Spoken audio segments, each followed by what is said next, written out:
زمون حضرت امام ابو حنیفه رحمت الله علیه نوې سړی او صابره مو ډېر ځان دا مولیانو پورې خلک خنداګانې کوي یو سړی راغی امام صاحب ته او د امام ابو حنیفه رحمت الله علیه رن تپوس کوي امام صاحب یو تپوس ته نه کو هغې خو ورته نعمان وي ابو حنیفه څه وی وی ما اورېدلي دي چې ستا مور مړه ده ویم بلکل مړه ده وی ما اورېدلي چې ستا مور ډېره ښکلې خشته ده ګوره څونه سپک لفظ دی اوس هلکه زما مور که بدرنګه ده او که ښکلې ده نو ستا زما د مور سره څه کار ګوره نورم ورپسې لاړ مور دې ښکلې ده ما ته بیا را په نکاح نه کوي اوس که تا ته څوک وایي خدای مکه یا ما ته څوک وایي خدای مکه نو زمونږ به ورسره څه کوو کوتک به اوچت کړو په دا مازدیګر بیا ووایو دا خدای بیخ وباسه ته د ما د مور څه تپوسونه کوې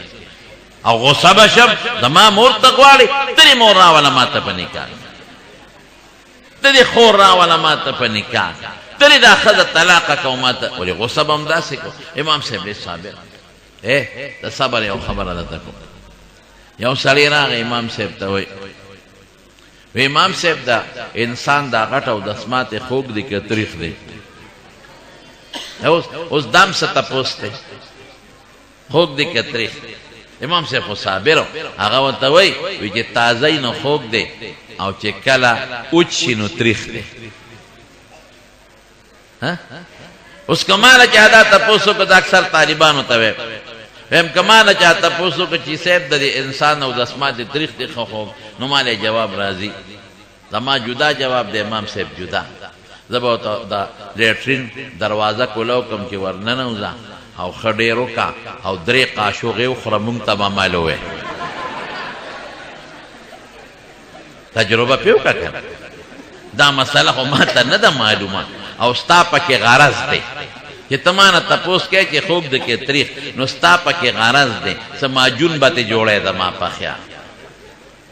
یا به تې څه بل څه شی جوړی ولې تپوس یې کوې چې خوږ دی که تریخ دی که تریخي نو کیدای شي د شوګر مریض دی ورکړي نو زه به ورته د لیټرین دروازه کولو کوم چې ورننوځه ښه ډېر وکړه او 3 قاشوغې وخوره مونږ ته به معلوم نو ګوره امام صاحب صابر هغه وایي چې تازه نو خوږ دی او چې اوچي نو تریخ دی سړی ورته څه وایي نور هم بیا ادبي کوي وایي صاحب تا سکلې دی چې ته وایې خوږي او تریخي امام صاحب ورته بچې ګوره په نرمۍ وایي ما سکلې نه دی خو چې کله تازه نو مچان وله راځي او مچ خوږ شي له راځي او چې کله اوچ شي نو بیا مچان وله نه راځي معلومیږي دا چې خوند یې اړولی دی څومره ښکلی جواب یې ورکوله نه ورټه نه کنځل صبر پکې زیات و سړی زر په دې کونډو لاس ږدي امام صاحب معافي غواړه ما غټه بیا ادبي وکړه ستا خو دا زما یو بل ملا سره باسو نو هغه وی فلانکي صابر دی سفیان ثوري ما وی هغه صابر دی هغه وی نه امام صاحب صابر دی نو زر درهم شرطم کېښو چې کاغه صابر او ته به زر راکې او که امام صاحب صابر او زه به زر درکوم نو ته د ټولو نه زیات صابر وکړه 1000 روپۍ مې بیلې برباد شوې د امام صاحب کې صبر زیات نو هغه سړی ورته وایي دا مور به دې په نکاح رانه کې امام صاحب ورته وایي بچې وایي دا خو زما د مور اوس که بل سړی و نو غصاب کېدمه امام صاحب خبره خو زما د مور ده زه ورځم تپوس تې کوم که زړی و نو په نکاح به کم دته او که زړی نو بیا خو په نکاح نشم درکولی سړی دومره ډاډه او خبیث وایي ښه ده شا به زه ولاړ یم تپوس تې وکړه خو چې امام صاحب قدم واغېست سړی په ځمکه پرېوت سات یې ووته مړ شو دا سات مړ شو امام صاحب ته چاوی سړی دې مړ کو وی ما نه دی وجلې وی د ماله سپېړه راکوله زه یې خفه کولم الله په ما خفه شو دلی سپېړه ورکړه مړې من عاد لي وليا فقد آذنته بالحرب حدیث قدسی دی وی زما دوستانو سره دشمنی مه کوئ او که زما دوستانو سره دشمنی وکړه ما د طرف نه اعلان جنگ دی زما جنگ ته تیار شه نو موږ د الله جنگ ته نشو تیارېدی یو بل داسې صوفي غوندې مولا ساده باران دی لکه نن چې څنګه باران دی دا صوفي په لاره روان دی مولا صاحب طالب دی یا مولا دی صوفي یو سړی په لاره روان دی جنټلمین ښځه ورسره ده واده له روان دي نو سړی م ځان پالش کړی برش کړی دی او ښځې م ځان پالش کړی دی سوچه جامې اعلی چولی دي واده له روان دي دا صوفي ملا صاحب چې روانو خیال یې نو په ډن کې خپه کېښود چې خپې ډن کې کېښود چې شړق شو نو هغه ټولې خټې اوبه د جنټلمین په ښځه ور پرېوتې د هغې پړونې جامې کېړې جرابې ټولې لمدې شوې نو خپه کېږې اما زمونږ دا سړي چې که نه دوی لږه ګزاره کوي د دوی برېت واړي خو چې د ښځې مخکې شي نو برېت یې دوه لیشتې وي ښځې ته ځان ښیي چې زه خو هم څوک یم جنټلمین لاس اوچت کړ خو چې شړق شو هغه طالب یې وواهه فارشې ګډېږي په لار خټو کې دې لته وواله زمونږ ښځه ټوله مونږ واده له ځو جامې پړونې بورقه او جرابې سپلیر سره څښا کړل داسې سخت یې و چې ملا صاحب صوفي صاحب مخ داسې کوي هلکه ما په قصد خو نه دي کړی ما ته څه پته وه چې دا ډنډ دی چپ کریم ساده نه وباس غریب غلی شو جنټلمین ښځې ته وایي ویده چې ځو واپس کور ته جامې به بدلې کړي بیا به واده له لاړ شو واپس شو لاړ او دا ملا صاحب صوفي صاحب مخ مږي مخې تک سور دی سور په لاره ځي یو بازار ته ورغی مخې سوځي بازار کې الوی الوا پخ کړې ده او پیم ورسره ګرم کړي دي قتلمیم او د الوی به دا قانون چې لومبۍ به څوک راغی غلی به یو پلیټ الوا او یو جام پې خیراتي ورکول چې څنګه دې پې ورغی د اوس مخ مږي الوی ته یې لکه وره دلته راشه کېنه او جام پیم والا ورکړل او الوی م ورکړه پراټه قتلمم چې دا وخوره دته چې پې نه ګوټو که الوی اوچته کړه نو په خلط خلط په خندا شو دوکاندار ورته ویل که دا ولې خان ما دله الوا درکړه پې مې درکړه پوڼه قتلمه او ته ما پورې خاندې وی نه تا پورې نه خاندم د الله دې خدایه ته حیرانې وی د خدای کې څه دي چې ته خاندې نو وی خدایه کې دا چل دی چې یو خوا سپېړې را کوي بل خوا الواګانې را کوي هلته یې ووالو په هغه سړي مخه م سوځي دلته الوا را کوي ښه مزېدار الوا نه چکلي او د پیو ګوټ ورپسې کوي سړی چې کور ته لاړ ښځه جامې بدلېدې کوټې ته وخت دغسې پوړو ته چې پوړو ته وخت پوړو کې خپه وښوېده سردلان دې را پرېوته او دا سر یې ولګېد لاړ مړ شو ښځې چغې کړې خلک رالل وی سړی بس مړ شو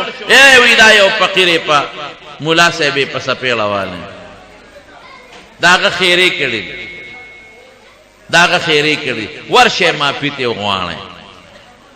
یعنې موږ مړه نه شو بچي مړه نه شي دې خوا صاحب مړ شو څوک و داسې په دې لار روانو دا جامې مې د سپېړه ورکړه سړي ورپسې لاړل هغه ښه مزېدار الوا ته ناست دی او یخه یخني ده او په یو نم ګوټ کوي او الوا قتلمم خوري خاندي خوشحالېږي دی ورته ویله که سړی دې مړ کړ څوک هلته چې تا نه سپېړه ایستې وه ما پسې مړ کړ زه خو دلته دوکان ته رالم وی نه تا خیرې ورته وکړې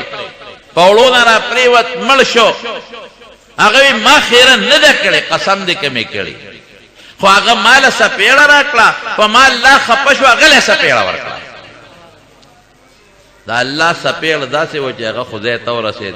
مړ شو لا چې نور به ورسره خدای څه کوي او د ده سپېړه چې ماله را کړه نو دی الواله را ورسولو خدای پې راکړه بنیادي خبره دا درونو چې د عالمانو به قدر کوي د قاریانو به قدر کوي او د حافظانو به قدر کوي ځکه د خدای د قرآن خدمت په دې زمانه کې ګورې مونږ تاسو ته هم دا خلک کوي هلکه تاسو ټولو نه تپوس کوم تاسو چې دا قرآن شریف زده کړی او د قرآن شریف تلاوت کوئ دا مو د چا نه زده کړی دی د عالمانو ما ته یو هلک وایي ما د مور نه زده کړی مې مور د چا نه زده کړی تپوس وکړه ابه وایي ما د پلانکي نه خو چې ځې نو ملا له به ځې ما د سکول د استاد نه زده کړی دی بالکل ټیک ده هغه چا نه زده کړی دی چې زینو ملا صاحب له باندې حافظ له باندې قاری له باندې دا حلال دی دا حرام دی دا تاسو چا نه پیژندلی دی دا د عالم دی یو بادشاه د هغه یو هلکه خبرې مه کوئ که نه که خبرې کوئ بیا بس کوم زه تاسو دلته خبرو له راغلی که بیان اورېدو له زه خو په دې پوه نه شم ما خو به کم از کم په زرګونو بیانونه کړي په مختلفو علاقو کې په زرګونو خو ما خو چې تر بیان وخت کې شور د چا نه دی لیدلی ولې شور کوئ دلته کې که روجې موجې پخ شوي هغې له راغلی روجې پخ شوي بس بیا ټیک شوه دا چې څوک شور کوي دا روجو له راغلی دا بیان له نه دی راغلی ما تپوس وکړي او روجې پخ شوي دي او بس باران دی روجې دله پخ کړي دي چې څوک هم شور کوي دا بیان اورېدو له نه دی راغلی دا روجو له راغلی او که نه بیان چې څوک اوري خو شور نه کوي بیان اورېدو ته غوږ ږدي داسې مه کوه بیان چې کېږي دی که خو د خدای او د رسول خبرې کوي نو تاسو هغې کې چغې او شور او وخ واچه او دې خوا اچه او کښېنه وخ واچه روجې به وخورئ لږ صبر وکړئ که نه یو 15 منټه پس بس کوم او غوری به راته کېږدي او ښه مزېدار جمع دی وخورئ او ژبه به راوباسئ شونډې به ورپوئ او ځای به کور ته انشاءالله لږ خبرې ته غوږ کېږدئ دا مقرر باندې ښه نه لګي چې څوک تقریر کوي او لارو کوڅو کې خلک شور کوي ښه خبره نه ده ښه نو قرآن شریف د رب العالمین کلام او خبرې دی او د حضور پاک غټه معجزه ده نو چې خدا عالمان او حافظان دوی مونږ ته قرآن شریف را رسولی او د رسول الله مبارک احادیث را رسولی او د دین او د شریعت احکام مونږ ته را رسولی نو چې چا دا خدمت وکړو مونږ به قدر دا ګوره چې نن د قاری صاحب مولانا احسان الله صاحب او مولانا سیف الله شاه صاحب نه دا نن ګوره 36 دي که 34 کورونو ته به د برکت نه خدای رڼا رسوي څومره لویه خبره شپږو دېرشو کورونو ته د قرآن دو پکې حافظان لا بیل دا د علماو برکت دا خلک بعض وي د مولیانو څه کړي ما لکه دا ستا ښکلې عقیده د مولا د برکت ده که مولا نه وي تا به خدای نه پېژنده دا چې ته حلال او حرام پیژنې دا د علماو برکت دی که عالمان نه وي تا ته به حلال او حرام د کوم ځای نه معلوم دا چې ته مونځ کې او د مونځ مسلو باندې عمل کې دا راته ملا ښودلي